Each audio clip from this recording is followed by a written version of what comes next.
the confluence of all that stuff, I think just, it exacerbated what was already going on, and it made me think, what is the purpose of any of this? It all ends in death. It's not worth it. Complete nothingness and oblivion would be vastly preferable to this. And, since you're headed that way anyway, why not sooner than later? And these thoughts are taking more and more hold of me. But I still made the inevitably doomed decision at that time to take a job with a small firm in the fall of 1989 in Orlando. And that was about an 8-hour drive from my home, so it meant only seeing my family on major holidays. And so it was doomed to fail from the start. The people at the firm were nice enough, but I couldn't stand the work. I felt there was so much frivolity and pettiness in most of the conflicts. And I just sunk into a deeper and deeper depression, slept most of the evenings away when I got home from work, wished death on myself daily. Mostly I would envision accidents or disease.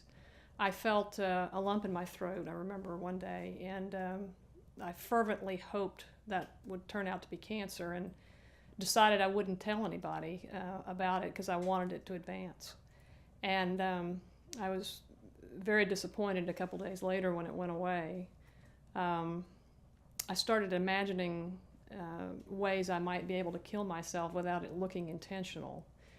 But I never really seriously entertained it. I mean, it didn't get to the point where I was actually, planning it, because I couldn't stand the idea of hurting my family that way, and I knew that my death would destroy my parents. And I didn't really talk about the depression openly to my parents, but they sensed it, and especially my father, because he had suffered depression himself for years earlier in his life. And he insisted that I see a psychologist, which I did. And of course, the shrink was interested in what I felt were all the wrong things, so I kind of meandered through this not very helpful psychotherapy, and was also receiving Prozac from a psychiatrist that was also consulting. And one day, after only 4 months in the new job, I went to this psychiatrist's office to discuss the medication, and I just out of the blue broke down crying in the office and told her I couldn't go back to work. And she called my office and made an excuse for my absence. They had no idea I was seeing a psychiatrist, and they only knew that it was a doctor. They didn't know what kind of doctor. And I just left the office and drove back to my apartment, crying the whole way. And the whole time I was telling myself, one phone call and this will all be over. And I hated to do it. It made me feel like the most colossal failure on earth. But when I got to my apartment, I called my parents, and they both happened to be home for lunch at that time, and they could instantly tell something was wrong with me. I managed to get out the words, I couldn't go to work this afternoon. And that literally was all it took. My father immediately told me, "Elizabeth, just stay where you are. We'll be down there tomorrow." And I found out later that when we hung up, he had immediately gone to his office and rearranged his docket for the next several days, rescheduling trials and hearings. And it's not the easiest thing in the world for a judge to do, but he did it instantly. And he even called my office and spoke to the supervising partner there and told him I wouldn't be into work the next day, and that my father, would be coming in the next day to explain why. And late the next morning, around 11 a.m., I answered a knock at my door, and my parents were standing there. And if I could wish one thing for every human being in this world, it's that they know the depth and purity of love that enveloped me in that moment. Big silent tears were rolling down my cheeks when I greeted them, and my mother swept me up in her arms, lifted me off the floor in a massive hug, and twirled me around, and my eyes locked with my father over her shoulder. I felt like the proverbial weight of the world had just been lifted off my shoulders. There wasn't a trace of disappointment or embarrassment or reserve or ego in either of them, not the slightest hint of anything but the most altruistic, unmitigated concern for me and for my well-being. So my profound unhappiness was now completely open and exposed. And they hired movers and a U-Haul trailer and paid off my apartment lease. Talked to my employers. My dad went to speak to the partners at the firm and explained that I would not be returning to work there. And like 3 or 4 days later, I was on my way home with them.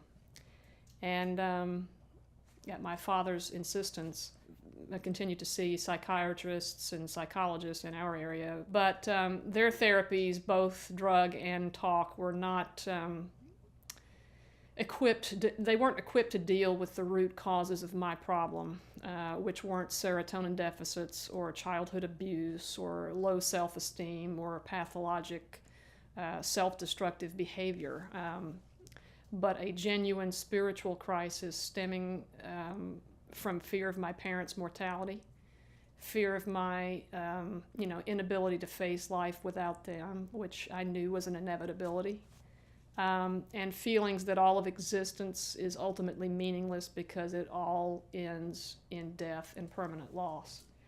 And the psychologist I was seeing, again, wanted to focus on my mother's alcoholism, even though my mother had found sobriety through AA 6 years earlier.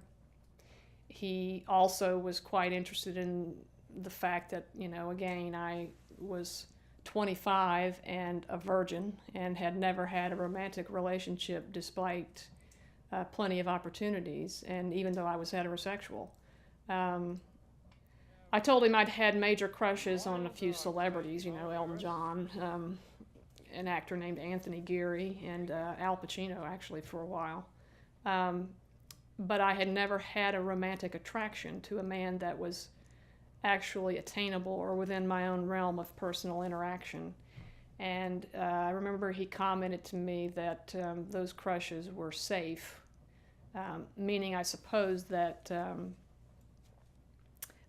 since they had no chance of reciprocation or of anything coming of them, they weren't threatening to whatever defenses I had to romantic relationships.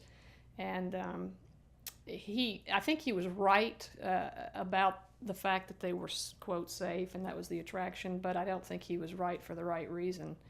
I understood intuitively at the time and explicitly later on that my parents' love for me was so big and so pure and so perfect that it ruined me for romantic relationships. I simply couldn't believe that it was possible for someone else, especially a stranger, who didn't have their stake in me from birth, to love me as selflessly and unconditionally as they did. And I also felt that if I fell in love with someone and got married, that somehow I would be disloyal to them, because it would mean moving out of their house and establishing a new sort of set of priorities and a hierarchy or pecking order in my affections that would place them lower in my affections than I was placed in theirs. And to me, that was an absolutely untenable idea. So I'm balancing all these feelings, this very unorthodox attachment to my parents, and coupled with a consuming fear of losing them, and then feelings of failure because I had not 1 but 2 degrees and couldn't make a career out of either one. Feelings of waste and guilt because I knew I had been given a great deal of talent and intelligence, and yet I seemed not to be using either one for anything truly productive or worthwhile. And then, of course, there's the idea of whether there is even, whether there is such a thing as worthwhile, because, what's worthwhile in a world where everything inevitably, ends in oblivion and death? I was also consumed with shame because I was living out my late 20s in my parents' home and was completely financially dependent on them. So I was just mired in shame and guilt and hopelessness. And the only thing that made it bearable was the fact that I did have so much love from them and from my siblings and my aunt. I remember finally being moved to pray about my situation in 1993. I think it was the first time I had prayed since my father's heart attack. In my mind at the time was that my mother, I had been very impressed with what Alcoholics Anonymous had enabled her to do. And I knew that the AA protocol called for an admission of powerlessness over alcohol and the surrender of control of those urges to a higher power. And, the idea of surrendering control for me, and I think for a lot of people, or admitting and declaring your own impotence and weakness is very frightening. And there's an aversion to doing that. But I still managed to pray with all the sincerity I could muster that day, to the effect that, I can't lie and declare that I really believe you're there, but I want the gift of faith, and if you will give me the capacity to believe in you, or a reason to believe in you, I will relinquish control of my life to you, because I know I'm completely unable to run it myself. And, essentially I said, if you help me believe, I will make you captain of my ship. And nothing came of this for over a year, and I don't recall praying much, if at all, after that. But the answer did finally come suddenly and overwhelmingly on August 21st, 1994.